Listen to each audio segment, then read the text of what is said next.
Good morning, students. Today we are going to start chapter number 3, Nazism and Rise of Hitler, of History, class 9th. Topic is Nazism and Rise of Hitler. What is Nazism? इसमें Nazism क्या है? Nazism is a set of political beliefs associated with Nazi Party of Germany. Nazism एक विचारधारा है. Nazism एक राजनीतिक विचारधारा है जो नाजी पार्टी से संबंधित है. इट स्टार्टेड इन 1920s और ये नाजी पार्टी है, इसका उदय 1920s में हुआ, 20 के दशक में हुआ और party gained power in 1933. Party 1933 में सत्ता में आई and lasted till 1945 at the end of second world war. और 1933 में ये पावर में आई और 1945 तक, द्वितीय विश्व युद्ध के अंत तक सत्ता में रही. और इसके दौरान क्या हुआ, लेट अस स्टडी कि नाजी जो है जर्मनी में क्या क्या हुआ जिसकी वजह से जो नाजिज्म का उदय हुआ, हिटलर का उदय हुआ.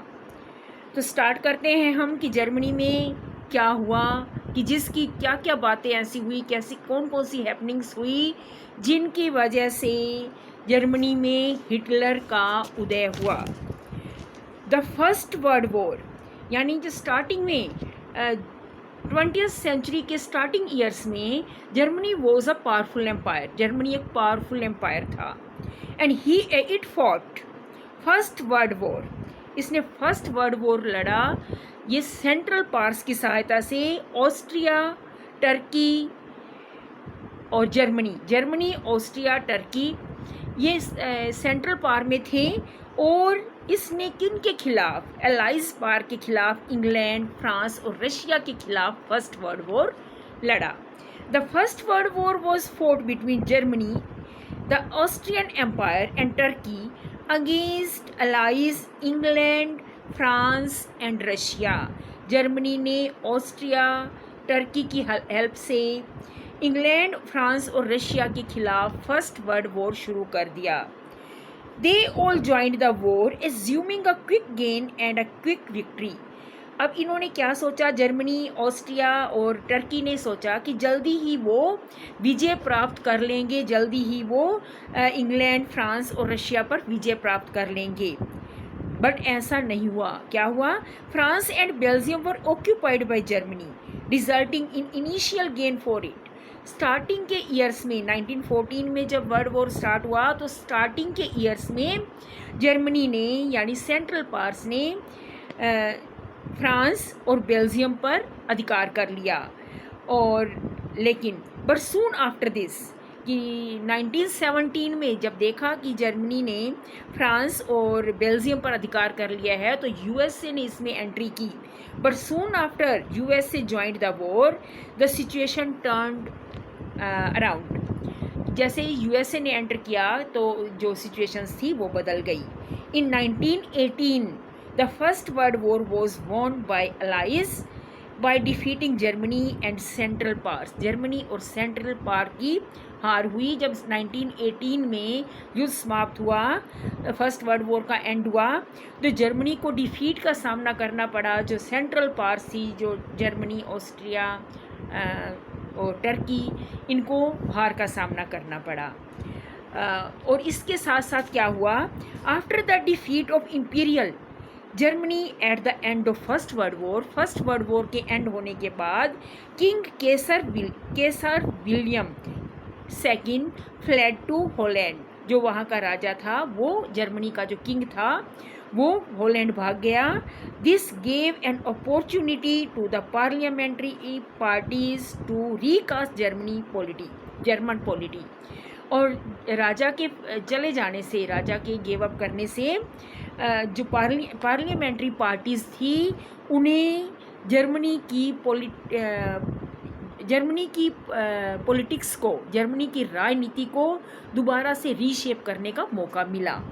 दे met at Weimar and establish a republic in November 1918 known as Weimar republic. और वो वेमर नामक स्थान पर इकट्ठे हुए जो डेमोक्रेटिक रिपब्लिक चाहते थे, जर्मनी को एक रिपब्लिक बनाना चाहते थे, वो लोग वेमर नामक स्थान पर मिले और उन्होंने नवंबर 1918 में एक संविधान कॉन्स्टिट्यूशन, वेमर कॉन्स्टिट्यूशन बनाया। The Weimar Republic had to face many problems since its beginning. Some of them were following. यानी जब वेमर रिपब्लिक बन गया, कॉन्स्टिट्यूशन तैयार हो गया, उसके अकॉर्डिंग जो रूल चलने लग गया, तो उस वेमर रिपब्लिक की काफ़ी उस वेमर रिपब्लिक को काफ़ी क्रिटिसिज्म का सामना करना पड़ा, बड़ी आलोचना का सामना करना पड़ा। जैसे अब एक बार मैं रिकॉल करती हूँ। After the defeat of Germany in first world war and abdication of the king the German polity was rebuild. जब राजा वहाँ से हॉलैंड भाग गया, एब्डिकेशन होता है अपनी सत्ता को छोड़ देना, यानी अपनी पावर्स को गिव अप कर देना। After the defeat of Germany in the first world war the abdication of king the German polity was rebuild. German की जो राजनीति है वो दोबारा रीशेप हुई। A national assembly met at Weimar and established a democratic constitution with the federal structure. और national assembly के लोग वहाँ मिले और वेमर नामक स्थान पर मिले और उन्होंने एक डेमोक्रेटिक कॉन्स्टिट्यूशन को तैयार किया। There was 2 major defects in the Weimar constitution which resulted in the instability and vulnerability to. इस जो वेमर रिपब्लिक, जो वेमर कॉन्स्टिट्यूशन था, इसकी कुछ कमियां थी। वो कमियां क्या थी जिसकी वजह से ये इतना सफल नहीं हो पाया? तो उसकी ये कमियां कौन कौन सी थी? Proportional representation, this created problem of any one party to gain majority leading to the rule by coalition. कि उसमें जो प्रोपोर्शन था, मेंबर्स का जो पार्टीज़ का जो प्रोपोर्शन था, अनुपात था, वो ठीक नहीं था और जिसकी वजह से एक कोलिशन गवर्नमेंट फॉर्म करनी पड़ी। अब कोलिशन गवर्नमेंट जब फॉर्म होती है तो आइडियोलॉजी, विचारधारा में अंतर होता है। तो सेकंड इसकी कमी क्या थी?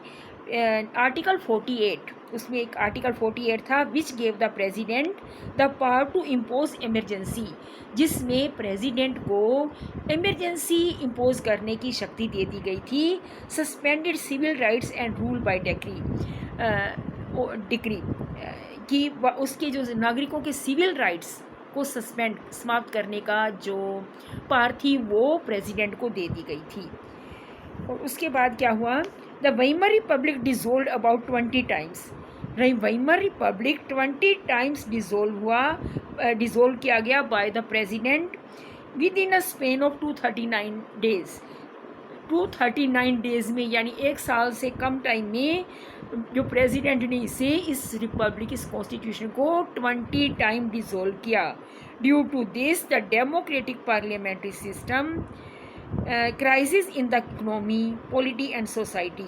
अब 20 बार उसके जो कॉन्स्टिट्यूशन को प्रेसिडेंट ने 20 बार डिसॉल्व किया और जिसकी वजह से जो जर्मन की जो पॉलिटिक्स थी, जर्मन का जो पॉलिटिकल स्ट्रक्चर था वो डगमगा गया और ये कारण बना हिटलर के उदय होने का, हिटलर के जो राइज करने का ये कारण बना।